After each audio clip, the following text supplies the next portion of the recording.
Salve nerds, galera, no vídeo de hoje, resumão de animes especial One Piece, e a gente continua falando sobre o arco de Dressrosa, né? A gente tava falando aí na semana passada sobre o Chapéu de Palha e o LOL entrando ali, né, em Dressrosa, adentrando ali. Muitas confusões apareceram, muitos personagens interessantes já apareceram, e o Ruffy se meteu ali numa espécie de coliseu, né, pra conseguir pegar a Akuma no Mi do Ace, né, finalmente aí. E, bom, vamos ver, né, será que o Ruffy consegue? Bom, a gente continua aqui falando do que estava rolando em paralelo, né, a chegada dos Chapéus de Palha, porque depois que eles adentraram em Dressrosa, algumas coisas estavam rolando aí enquanto o Ruffy estava lá no Coliseu Corrida, como por exemplo, a gente vê aqui o Caesar Clown e a galera que estava ali tomando conta dele, eles estão, no caso, na parte ali nordeste, né, de Dressrosa, indo para Green Beach. E acontece que eles têm que passar por uma ponte, basicamente, para chegar ali. Só que a ponte não está exatamente nas melhores condições. E além disso, também tem uma outra coisa suspeita, né, porque eles passaram ali pela cidade e eles perceberam que a cidade não parece estar mencionando ou preocupada com a situação do Doflamingo, né, o que é bem inusitado. E além disso, a Nico Rubin também vê algumas pessoas ali no meio da multidão, que é o pessoal da Cypherpol Aegis, a famosa Cypherpol Zero. E, bom, se essa galera tá aí é porque é problema, né? Rubin fala que eles são a Cypherpol mais perigosa de todas e que sempre que eles estão em um lugar é porque tem coisa errada. Então provavelmente tem alguma coisa aí estranha envolvendo eles que tá fazendo as pessoas ficarem bem tranquilas em relação à notícia da deserção do Doflamingo, né? Então eles decidem ir atravessar ali a tal da ponte que conecta Dressrosa com Green Beach. O problema é que essa ponte, ela, na verdade, por que ela tá meio avariada, meio destruída, né? É por causa dos peixes, aqueles touros lutadores que a gente tá vendo lá na arena, né?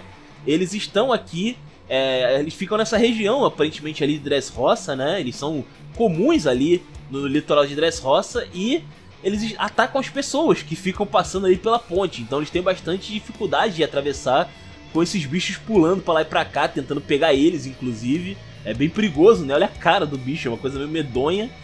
E acontece então que alguns desses peixes acabam sendo meio que capturados ali, pescados, vamos dizer assim, por uma espécie de grupo invisível, né? Uma galera invisível ali acaba capturando esses peixes, eles não entendem nada ali, né? O pessoal fica bem confuso sobre o que está acontecendo. E eles aproveitam, né, que os peixes estão ali ocupados e eles acabam bolando um plano bem interessante. Na verdade, o Caesar Clown acaba sendo liberado ali para usar seus poderes de Akuma no Mi para elevar eles, né, e içar eles ali aos céus e atravessar sem maiores dificuldades ali para Green Beach, né, bem interessante. E aí, chegando lá, eles veem que tem um navio da marinha aparentemente encalhado ali naquele litoral. E também a gente vê ali o LOL mandando a Nico Rubin e o Usopp explorarem a ilha, né? Enquanto isso ele se prepara, vai pra entregar o Caesar Clown para o Doflamingo.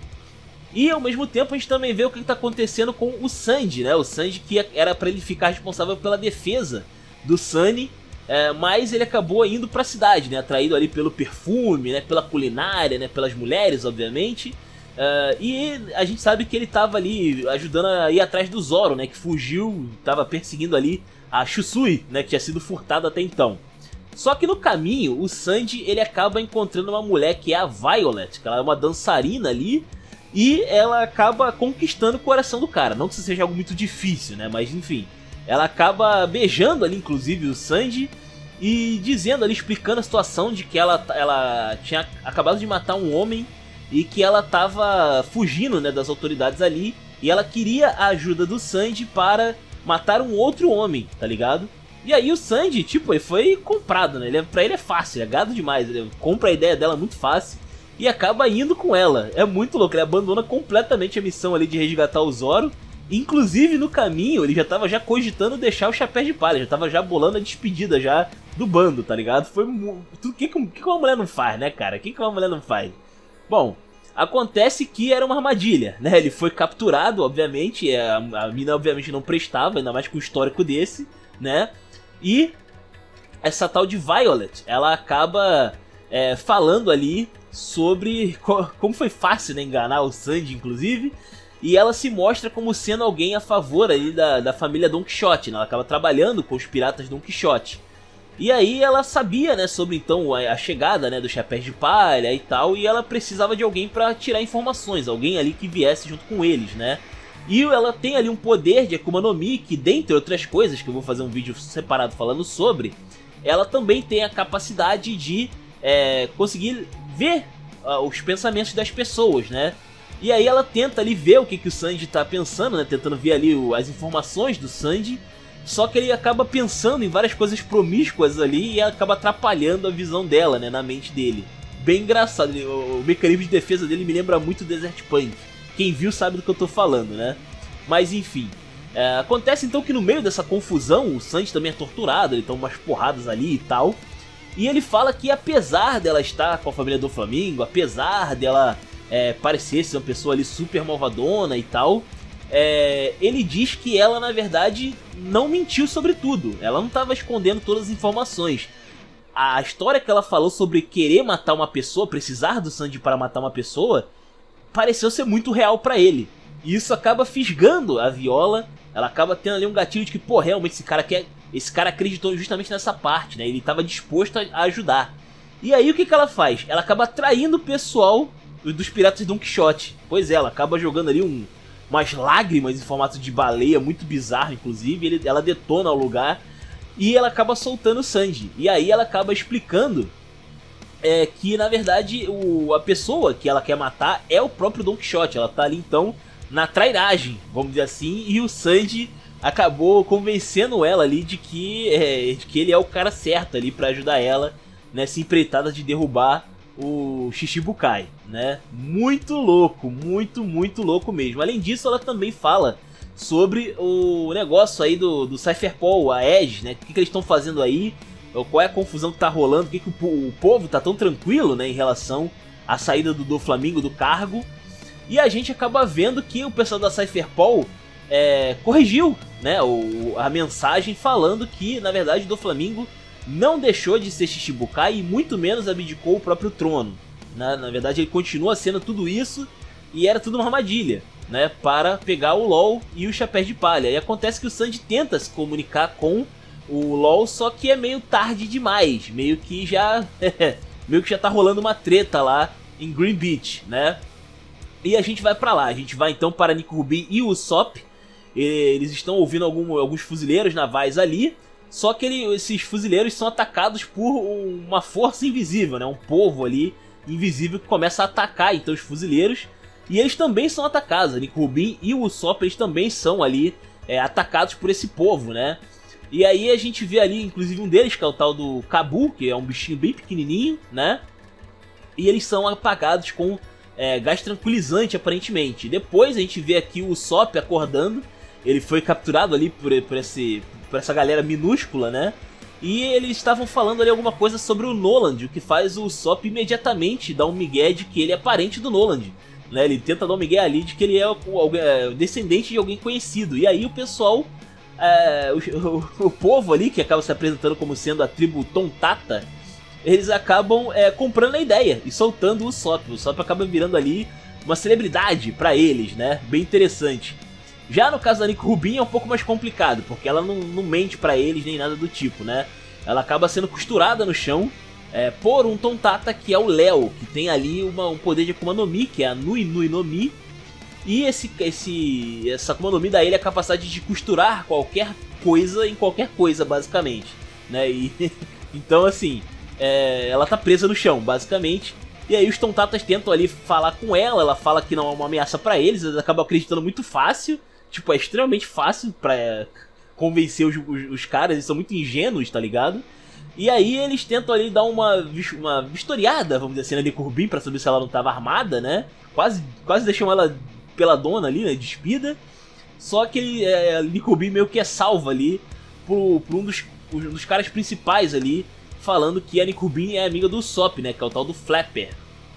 E aí a gente vê aqui depois deles terem se entendido, com os Tontatas, a Nico Rubin ali tenta falar com o LOL, né, tenta se apresentar ali de novo para o LOL, só que dá um problema, porque nesse meio tempo que Anik, Rubin e Usopp saíram para vistoriar Green Beach, acaba aparecendo que o Doflamingo e o Fujitora, Almirante Fujitora, acaba cercando ali o LOL, né, que só tá acompanhado do Caesar Clown.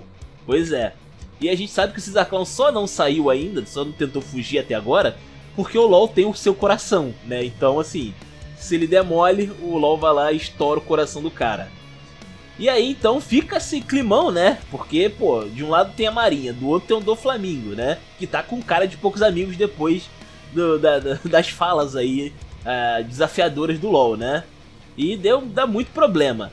O Fujitora tenta ser um pouco mais amistoso. O Fujitora, ele fala ali que o LoL, ele quer que o LoL entregue o Caesar Clown pra ele. E ele fala que se ele entregar, né, o cientista, ele pode ainda falar que os Chapéus de Palha são ali seus cupinchas, né, e que eles estão liberados pra ir embora. É só entregar ali o cientista que tá tudo certo. Mas o LoL, ele se recusa. Ele fala que os Chapéus de Palha são aliados dele, né, falando aí que eles estão então uma aliança. E isso faz com que o Fujitora não tenha outra escolha a não ser lutar. E aí você pensa, pô, o cara vai sacar a espada, né, vai sair ali no braço com o LoL, né. Não, cara. O cara chamou um meteoro do espaço. É isso mesmo que você ouviu. O cara tacou um fucking meteoro no LoL. Na verdade, não só no LoL, ele tacou em todo mundo, porque é um meteoro, cara. Fez uma explosão ali gigantesca, fez um estrago, né? E aí os principais ali conseguiram se desvencilhar, que é o Fujitora, o Doflamingo e o LoL. Então eles ficam ali, né, nessa luta ali, né, de trio, se comendo na porrada, né, basicamente eles se preparando para o combate. Enquanto isso a gente vê aqui o Kinemon, né, ele tá sendo perseguido ali por alguns piratas de Don Quixote, que acabaram reconhecendo ele, né, então ele já esteve ali, né, em Dressrosa em algum momento. E o Zoro tava ainda perseguindo, né, a Shusui que tava sendo roubada ali, né. Ele acaba conseguindo, inclusive, capturar a tal da fadinha ali que roubou a espada dele. E a fada acaba se revelando como sendo a tal da Wicca. E é uma tontata ali bem fofinha e tal, que fala com ele ali de maneira bem amistosa depois da precepada, né, que aconteceu. E basicamente ela pede a ajuda ali do Zoro pra chegar numa tal de Montanha das Flores, né? Alguma coisa como Flower Hill ou algo assim. E aí ela fala que os piratas Don Quixote estavam atacando uma embarcação ali, que é o Sunny, né? E o Zoro pensa em correr em direção ao Sunny pra tentar, vamos dizer assim, salvar a embarcação. Só que como ele não tem um senso de direção muito bom, né? Ele acaba tendo que ser guiado ali pela fadinha. E aí a fadinha acaba usando ele, né, pra se locomover pela cidade. É muito engraçado, ele foi uma aliança muito inesperada aqui com uma tontata, basicamente. Enquanto isso a gente vai aqui no Frank. O Frank tá ali com o soldadinho ainda, né? E aí eles estão planejando ali destruir a fábrica de Smile. Mas o soldadinho também fala sobre que eles têm que resgatar os aliados dele, né, que estão ali trabalhando naquela fábrica também. Tem esse pequeno problema aí também. Tem uma galera, na verdade, que tá trabalhando contra a sua vontade nessa tal fábrica de Smile, né? E aí a dupla sai correndo ali do Coliseu. A Rebeca até tenta falar ali rapidinho com o soldadinho e tal, falando que vai vencer a luta no Coliseu pra ele, né? E que eles vão viver juntos depois disso e tal. E começa então, tá pra começar a batalha do bloco C, né? Inclusive o Ruffy tá nesse bloco aí, tá?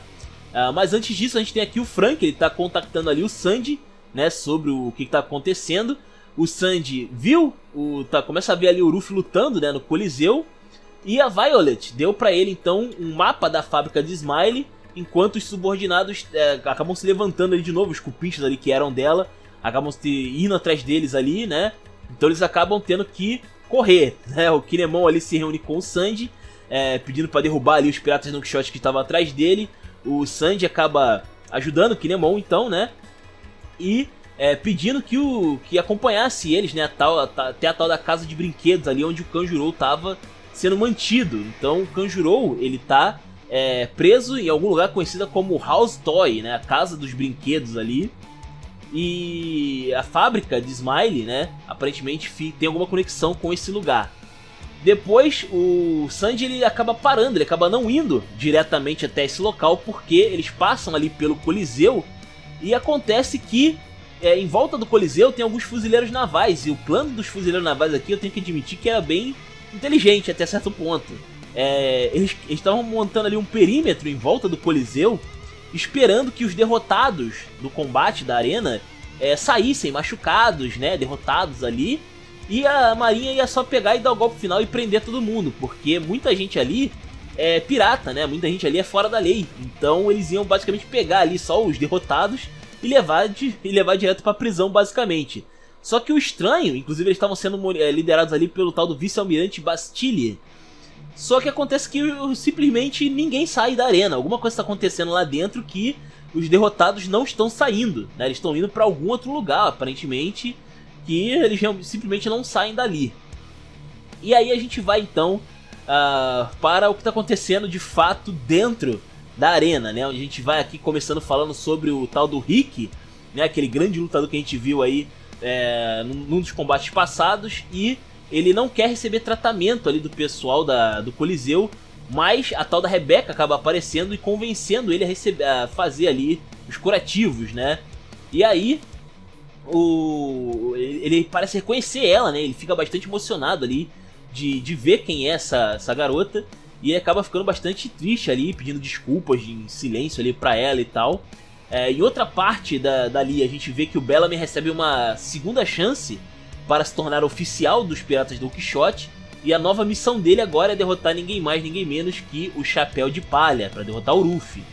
Também tem o Bartolomeu, que ele acaba falando ali com o Cavendish brevemente sobre não ir atrás do Chapéu de Palha, não vai atrás do Ruffy, ou seja, do nada, o cara mais escroto que já apareceu até agora, acho que One Piece, do nada o cara começa a criar sentimento ali pelo Ruffy, né? A gente sabe que ele tava meio assustado quando recebeu a notícia de que o Ruffy tava por ali, né? E aí agora ele tá meio que protegendo o Chapéu de Palha do nada, né? Ameaçando as pessoas ali que querem derrotá-lo, né? Especificamente o Cavendish, que odeia todo mundo ali da pior geração.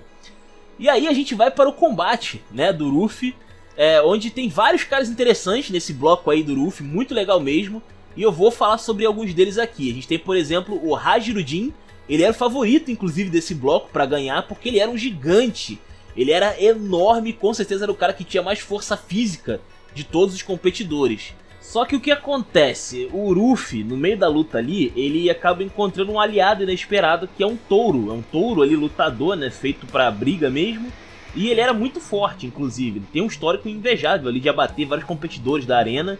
E acontece que o Ruffy consegue subjugar a criatura usando o hack do rei e usa ela de montaria pra sair batendo nos outros, né? O touro faz o trabalho sujo ali do Ruffy, que não tá podendo usar muito dos seus poderes para não chamar muita atenção, né? De que ele é o Chapéu de Palha e tal, já que nem todo mundo ainda tem essa noção. Só que acontece que o touro acaba batendo no pé do Hajirudin. E como resposta, ele e o Ruffy são esmagados por um golpe violento ali do gigante. Só que como foi um golpe de esmagamento, né, o Ruffy consegue suportar de boa. Já o touro não, o touro acaba caindo, né? E acontece que o Ruffy, ele acaba tomando as dores desse touro e luta contra o Hajirudin pra vingar o companheiro ali, né? Aquele que ele conheceu agora há pouco. E ele derruba o Hajirudin com um soco. Pois é, o cara que inclusive é um gigante, né, de Elbaf, ele queria ser o rei dos gigantes. Ele queria o poder ali da fruta, né, do Logia do Fogo, para poder se tornar o gigante mais poderoso até então existente, né? Aliás, ele fala que não tem gigante Logia, né? Isso é bem interessante. É uma coisa a se pensar, né? Realmente a gente nunca viu um gigante com uma Akuma no Mi, pelo menos do tipo Logia, né? Aparecendo até o momento. E acontece então que o Ruffy derruba esse cara, né? Gigantesco, uma força monumental ali dentre os desafiantes, e chama atenção, porque ele, cara, como assim? O competidor mais poderoso fisicamente foi derrubado com uma porrada, tá ligado? Foi a nocaute com um golpe. Foi realmente muito insano. E ele chama atenção, claro, principalmente da família Jinjiao, né? Mais especificamente ali do Don Jinjiao, né? Que é o avô ali do trio. A gente tem aqui o tal do Idel, que é um cara ali da tribo dos braços longos, né? Também. Tem um outro cara que é o caçador de recompensa, o Jan Angle. Já falei dele aqui no canal algumas vezes. Esse cara aí, ele tem uma estranha característica, né, de ser um franco atirador sem armas. É um conceito bem interessante que eu já vou falar dele. Tem os irmãos Kelly e Bob Funk também, eles são uma galera aí bem perigosa a princípio. E também eles aparecem aí como fortes competidores, né?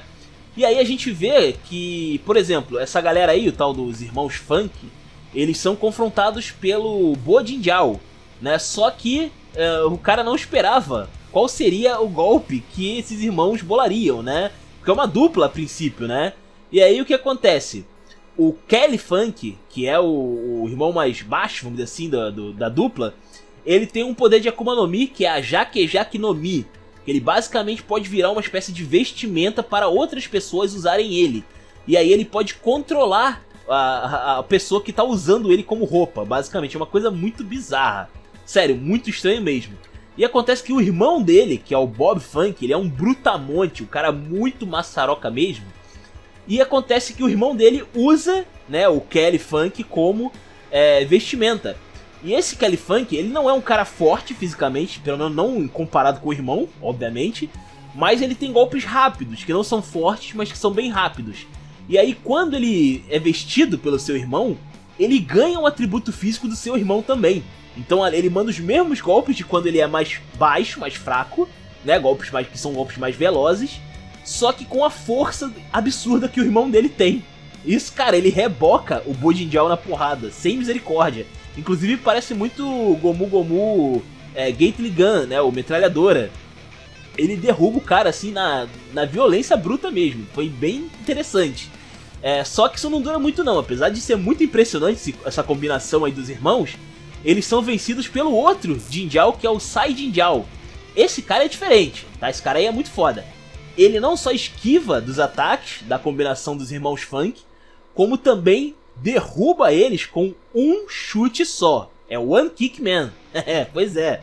O cara manda o tal do Hashouken, uma bicuda ali, e ele vence sem maiores dificuldades. Depois a gente tem aqui o Jan Ango, né? O que ele tá fazendo nessa luta? Basicamente esse cara aqui, como eu falei, ele é um franco atirador. Eu adoro esse cara, apesar dele não ser muito conhecido, no mundo de One Piece. Esse cara, ele tem uma habilidade muito específica e é muito interessante. Ele não atira com armas de fogo, ele atira objetos no inimigo. É como se ele fosse o Bullseye do Demolidor. Acho que quem viu sabe do que eu tô falando. Ele pega as armas, os escudos, as coisas ali que os competidores deixam cair na arena conforme vão sendo derrotados, e ele vai usando como munição, ele joga os objetos nas pessoas. Só que assim, cara, ele joga e essas coisas fazem um dano até interessante. Ele consegue, por exemplo, machucar o tal do Don Jinjiao, que é um cara bem parrudo, bem fortão, e ele consegue. Inclusive, ele acaba falando aqui, se eu não me engano, que ele prendeu várias pessoas que estavam lá em Impel Down. Ou seja, embora ele não seja um usuário de Akuma no Mi, embora ele não seja assim ninguém muito importante na história, cara, ele tem alguns feitos até bem interessantes, né? Ele conseguiu recapturar muita gente que fugiu lá de Impel Down nesses últimos anos, né? nesse time skip que rolou e tal. Ele tava fazendo um baita trabalho, sabe? Bem interessante.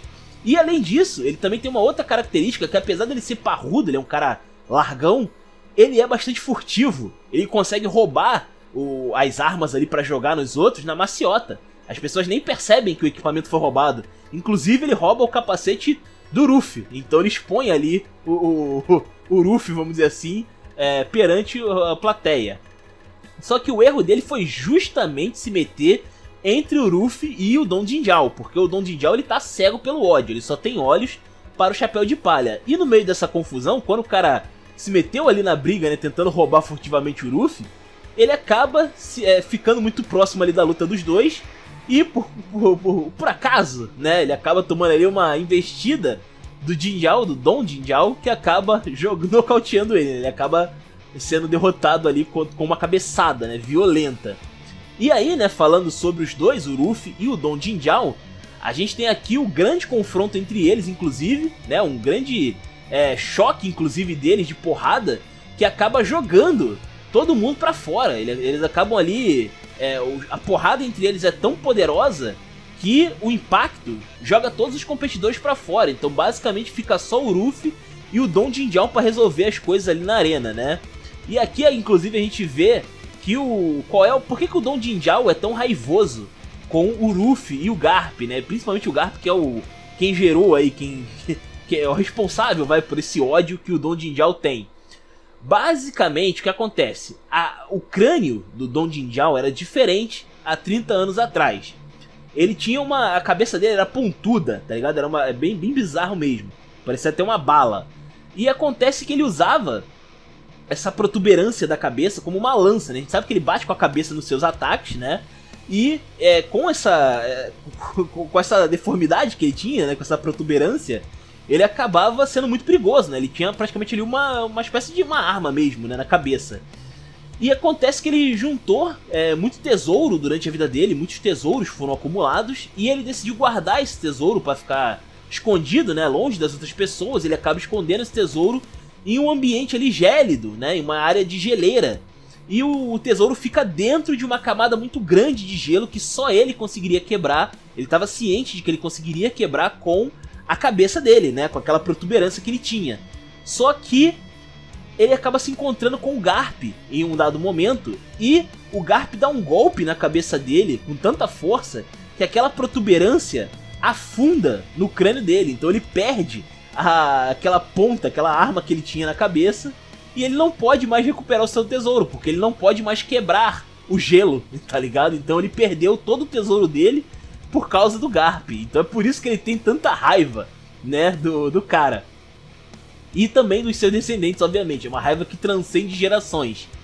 E aí, num choque fenomenal entre o Ruffy e ele, acontece que o Ruffy consegue ali sobrepujar o hack do armamento do Jinjiao, e isso faz com que ele acabe deformando de novo a cabeça do cara, deixando ela pontuda novamente. Mas o Jinjiao ele é derrotado, né? Apesar ali dele ter a cabeça corrigida, vamos dizer assim, pelo Chapéu de Palha, ele no fim das contas, derrotado, e o Ruffy ganha, então, a batalha do bloco C. E a gente vê o Jesus Burgs, inclusive, elogiando, né, o trabalho do Ruffy, né, parabéns, né, basicamente. Depois a gente vai aqui, então, para o Ruffy na saída, né, e aí a gente vê o porquê que o Bartolomeu não quer deixar ninguém bater no Ruffy, porque ele é fã do Ruffy, ele gosta do Ruffy, né, ele viu o Chapéu de Palha lá em Logtown, naquela época lá que teve o Bug aparecendo lá, ele lutou com o Smoker e tal. E naquela treta envolvendo lá a praça onde o Bug quase matou o Ruffy, né? A gente vê que o Bartolomeu ele viu, né, essa cena, e isso fez com que ele virasse um fã de carteirinha do Ruffy. Olha que loucura, né? Depois a gente vê aqui o Dong Jinjiao agradecendo o Ruffy por ter corrigido ali a cabeça dele, né? Mas ele tenta se reverenciar, ele acaba fazendo um estrago ali, o que faz o Ruffy achar que vai ser atacado, ele acaba indo embora. A Rebecca acaba ajudando ele, inclusive, a fugir, né, no meio dessa loucura toda que tá rolando. E o Ruffy vê ali brevemente o Jesus Burgs falando na maciota com o Barba Negra, e o Ruffy já manda um recado ali, né, antes do Jesus Burgs finalizar a transmissão, de que ele vai conseguir recuperar a Akuma no Mi do Ace, né, ele vai pegar ali a Akuma no Mi do Ace pra ele, né? Bem interessante. Depois a gente vê aqui também a Rebecca, né? Ela acaba ali ficando bem próxima do Ruffy, inclusive, né? Ela acaba pagando ali um almoço pra ele e tal, falando um pouco sobre o local. E a gente também vê que tem um dado momento que ela leva o Ruffy para uma ala ali onde tinha alguns gladiadores, né? Se recuperando, que tem uma espécie de prisão ali no local. E o Ruffy acaba sendo atacado repentinamente pelas pessoas que estão ali e pela Rebecca também. Só que o Ruffy consegue se desvencilhar de todo mundo, mostrando que ele é muito acima da galera ali. E o pessoal já tava meio machucado também, meio ferrado, né? E aí quando ele questiona, né, sobre por que eles estão fazendo isso, a ideia ali dos gladiadores era que eles segurassem o Ruffy, né, para que a Rebecca pudesse dar um golpe para matar o Ruffy e usar o cadáver dele como moeda de troca, para liberar a galera ali, porque esses gladiadores, na verdade, eles são pessoas que se opuseram ao reinado ali do Doflamingo.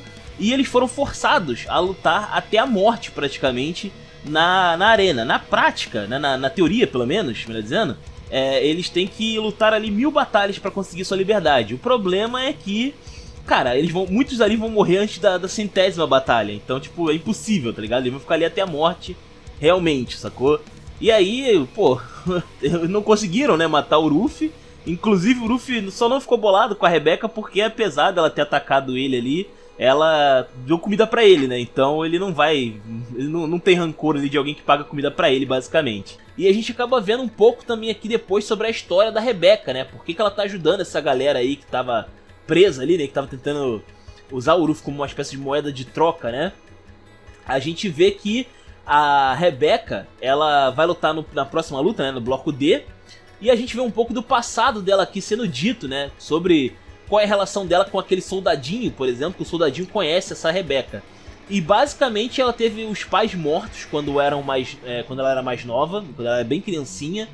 E o soldadinho ficou do lado dela, né, durante vários anos ali, protegendo ela de eventuais problemas. Sempre que ela era atacada, sempre que ela tinha que dormir ali no frio, né, o soldadinho estava sempre ali apoiando ela, sempre do lado dela. Inclusive ele ensinou ela a lutar, pois é. E aí ela acaba ali decidindo, então, depois de uma certa idade, que ela vai tentar vencer ali o Coliseu pra dedicar a vitória ao soldadinho, né? E eles conseguirem ali uma recompensa digna pra conseguirem ter uma vida feliz, vamos dizer assim, depois, né? Só que quando vai começar a luta, a gente descobre, na verdade, que essa menina aí, ela é uma pessoa conhecida em Dressrosa. Essa mulher, na verdade, ela tem ali um parentesco com o rei anterior de Dressrosa, antes do Doflamingo, que é o tal do rei Riku Doudo III. E aí o pessoal, o público ali, né, que é a favor da regência do Doflamingo, acaba vaiando ela, né, por causa da descendência ali, e ela fica bem transtornada com isso.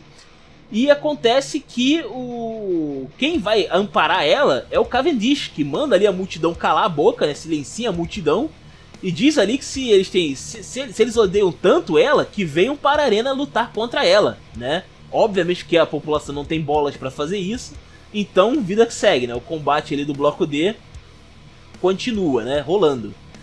Depois a gente vai aqui então para o reino Tontata, né? O reino ali subterrâneo, né? Onde a gente vê ali o Usopp e a Nikubin, né? Falando ali com as criaturas. E a Nikubin, inclusive, descobrindo sobre o Usopp, que deu um migué ali falando que era o Noland, né? Que era um parente do Mont Blanc Noland. E acontece que os Tontatas, eles acreditaram tanto que o Usopp era parente do Noland, que eles acabam aí pedindo para que o Usopp lidere eles no ataque contra o Doflamingo. Putz grila, olha a treta, olha onde o Usopp vai amarrar o burro dele dessa vez, né? Pois é.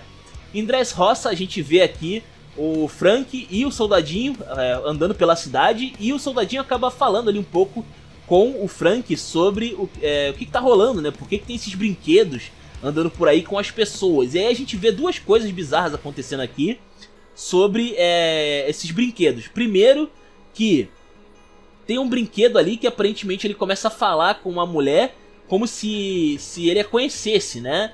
E aí meio que a mulher pede ali por ajuda, pede socorro, vem alguns guardas ali ajudar e jogam o brinquedo no lixo, né? Falando que ele tá com a tal da doença humana, o que é uma coisa bem bizarra. E além disso aparece ali um brinquedo que tem o formato de cachorro mola, pra quem já viu Toy Story sabe do que eu tô falando. Ele fala ali que ele tá com uma mulher e uma criança, e ele era na verdade marido daquela mulher e pai daquela criança. Mas ele foi ali capturado pela galera ali do Doflamingo, e algum cupincha do Doflamingo, alguém ali, algum pau-mandado do Doflamingo, tem uma Akuma no Mi que transforma as pessoas em brinquedos. E não só isso, por alguma razão, as pessoas que ele conhecia não têm memória de que ele sequer existiu, saca? É muito bizarro isso.